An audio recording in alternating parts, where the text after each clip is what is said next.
Hello everybody, welcome to my video once again. Today in this video, I'm gonna teach you the third part of the video of A Letter to God of class 10.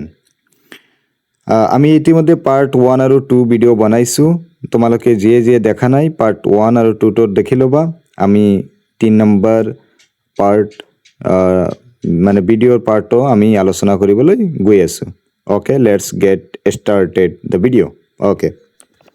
দেখা কি আছে? With a satisfied expression, he regarded the field of ripe corn with its flowers draped in a curtain of rain. দেখা কি কৈছে যে with a satisfied expression he regarded. He মানে লেন্সৰ কথা কৈছে যে লেন্সে মানে এটা সন্তুষ্টি ভাবেৰে He regarded মানে তেওঁ চাই আছিল একেৰাহে চাই আছিল এই ছবিত তোমালোকে দেখিব পাৰা দ্য ফিল্ড অফ ৰাইপ কৰ্ণ কি দেখি আছিল এই যে পকামাকৰ খেতিডৰাক দেখি আছিল উইথ ইটস ফ্লাৱাৰ্ছ লগতে যে পকামাকৰ লগতে যিবিলাক ফুলবিলাক আছে ফুলবোৰো দেখি আছিল draft in a curtain of rain মানে যিটো মানে খেতি বাতিকণ অৰ্থাৎ লেন্সৰ এই মাকৰ খেতিটো যিটো কাৰ্টেন অফ ৰেইন দি অৰ্থাৎ বৰষুণেৰে আৱৰি ধৰিছিল ঝাপি ধৰিছিল সেই ঝাপি থকা মানে এনেকুৱা বৃষ্টি হৈছে যে লেন্সৰ মনটো বহুত মানে আনন্দ হৈছে সন্তুষ্ট হৈছে আৰু লেন্সে তেওঁৰ খেতি পথাৰত যে মানে বৰষুণবিলাক পৰি আছে তেওঁৰ মনত এটা ছেটিছফাইড পাইছে বহুত ভাল লাগিছে আৰু তেওঁ একেৰাহে চাই আছে যে বৰষুণ এতিয়া পৰি আছে মোৰ খেতডৰা বহুত ভাল হ'ব But suddenly a strong wind began to blow. কিন্তু হঠাতে এজাক শক্তিশালী বতাহ অৰ্থাৎ ধুমুহা বলিবলৈ অথবা প্ৰবাহিত হ'বলৈ আৰম্ভ কৰিছিল And along with the rain very large hailstones began to fall. আৰু বৰষুণৰ লগতে ডাঙৰ শিল পৰিবলৈ আৰম্ভ কৰিছিল এতিয়া কেনেকুৱা লাগিব কোৱাচোন লেন্সৰ প্ৰথমতে বৰষুণ আহিছে বহুত ভাল লাগিছে আৰু তেওঁ মাকৰ খেতিডৰাক ভালকৈ চাই আছিল কিন্তু হঠাতে কি হ'ল মানে ষ্ট্ৰং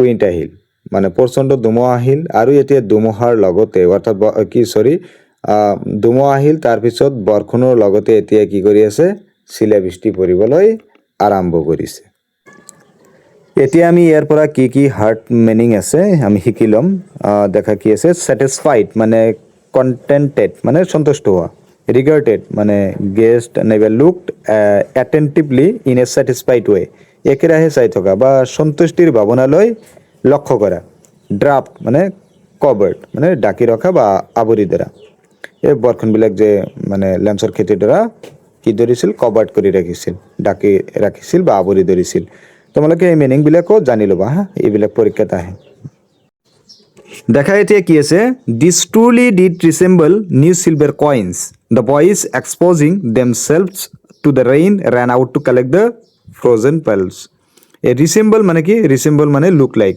দেখাত একে অৰ্থাৎ this truly did resemble new silver coins this মানে এই শিলাবৃষ্টিৰ কথা কৈছে যে এই শিলাবৃষ্টি যে আছে শিলবিলাক যে আছিল এই শিলবোৰ সঁচাকৈয়ে নতুন ৰূপৰ মুদ্ৰা সদৃশ্য আছিল মানে ৰূপৰ মুদ্ৰাৰ দৰে এই হেলষ্টোনবিলাকক দেখা গৈছিল ইয়াত কোৱেশ্চন হ'ব পাৰে নে যে কেনেকুৱা দেখা গৈছিল the boys exposing themselves to the rain ran out to collect the frozen pearl মানে এই যে বৰষুণৰ যিবিলাক শিল আছে বৰষুণৰ মানে শিল যেতিয়া টুকুৰা সেইবিলাক আৰু কি অৰ্থাৎ ল'ৰাবিলাকে এই যে শীতল বৰফৰ টুকুৰাবোৰ সংগ্ৰহ কৰিবলৈ বাহিৰলৈ দৌৰি ওলাই গৈছিল লেন্সৰ তে ইয়াত মিনিংবিলাক দেখি ল'বা তোমালোকে যে ৰিচেম্বল মানে look like exposing going out frozen pearl মানে হয়তো বৰষুণৰ শিল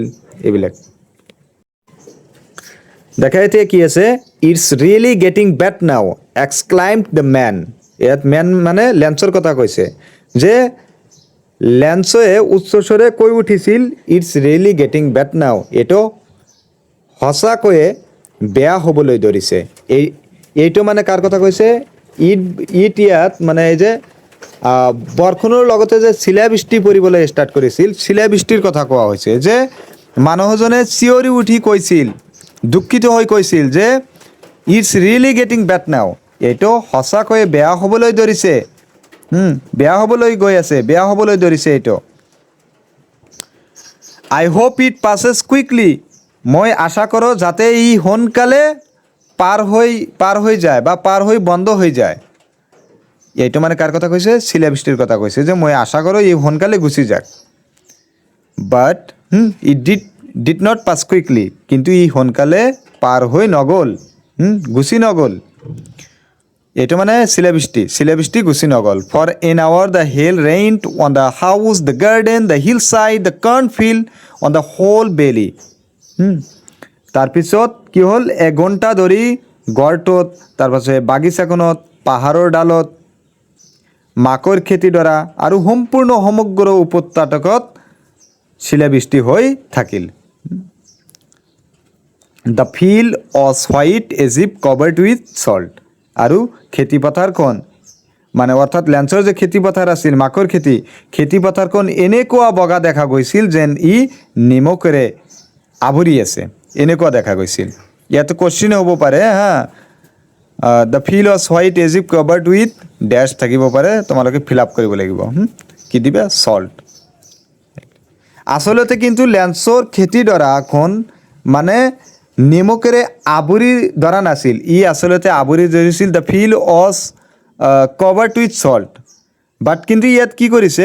মানে কম্পেয়াৰ কৰিছে, যে এনেকুৱা দেখা গৈছিল, চল্ট আৰু মানে শিলাবৃষ্টিৰ লগত তুলনা কৰা হৈছে, যে এনেকুৱা দেখা গৈছিল যেনে নিমখ যেনেকুৱা তেনেকুৱা দেখা গৈছিল।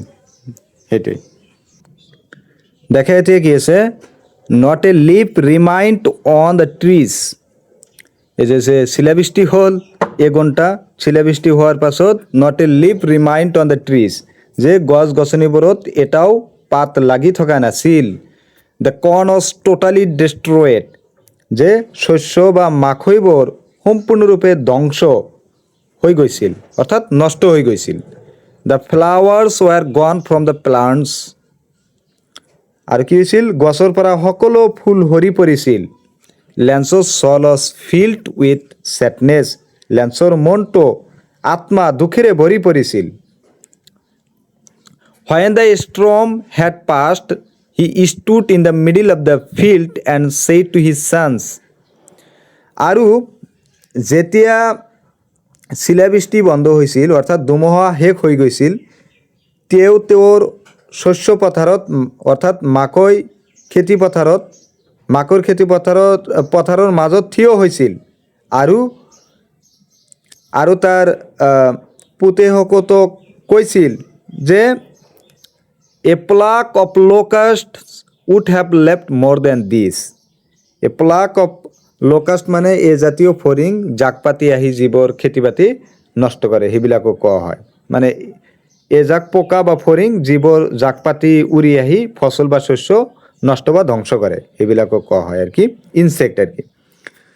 অৰ্থাৎ মানে খেতিৰ মাজত মানে থিয় হৈ তেওঁৰ ল'ৰাবিলাকক কৈ আছে যে শস্য বিনষ্টকাৰী পোকাও ইয়াতকৈ বেছি এৰি যায়, কিন্তু শিলাবৃষ্টিয়ে একো নেএৰিল, অৰ্থাৎ একো থুই নগ'ল। মানে অৰ্থাৎ ইয়াত মানে প্লাক অফ লোকাষ্ট অৰ্থাৎ ইনচেক্টৰ লগত এই শিলাবৃষ্টিৰ তুলনা কৰা হৈছে, যে এই পোকাবোৰ অলপ কিছু হ'লেও থুই যায়, কিন্তু আমাৰ এই শিলাবৃষ্টিয়ে একো থুই নগ'ল, সকলো ধ্বংস কৰি পেলালে। লেন্সে কৈ আছে মানে তেওঁৰ পুত্ৰবিলাকক। The hail has left nothing, শিলাবৃষ্টি একো থুই নগ'ল। দিছ ইয়াৰ উইল হেভ ন' কৰ্ণ, এইবছৰ আমি কোনো শস্য নাপাম। That night was a sorrowful one, সেই ৰাতিটো এক দুখৰ ৰাতি আছিল। All our work for nothing, আৰু লেন্সে নিজে কৈ আছে যে আমাৰ সকলো কষ্ট পৰিশ্ৰম অথলে গ'ল। There is no' one who can help us, আমাক সহায় কৰিব পৰা কোনোৱে নাই যে মোক সহায় কৰিব। উই উইল অল গ' হাংৰি দিছ ইয়াৰ, এই বছৰ আমি বকত মৰিব লাগিব। এইবছৰ আমাৰ শস্য নহ'ব, আমি কেনেকৈ জীয়াই থাকিম? এইবছৰ আমি বকত মৰিব লাগিব, উপায় নাই। আজিৰ ভিডিঅ' এইখিনি, যিহেতু ভিডিঅ'টো ডাঙৰ হ'বলৈ গৈ আছে, আমি আকৌ পাৰ্ট 4 বনাম। আৰু তোমালোকে আমাৰ এই চেনেলটো ছাবস্ক্ৰাইব কৰি ৰাখিবা, যাতে কোনো নতুন ভিডিঅ' আপলোড হ'লে তোমালোকে নটিফিকেশ্যন পোৱা। Okay, thank you so' much for ৱাচিং the video', see you in the next video'. Okay, thank you. Part 4 coming soon.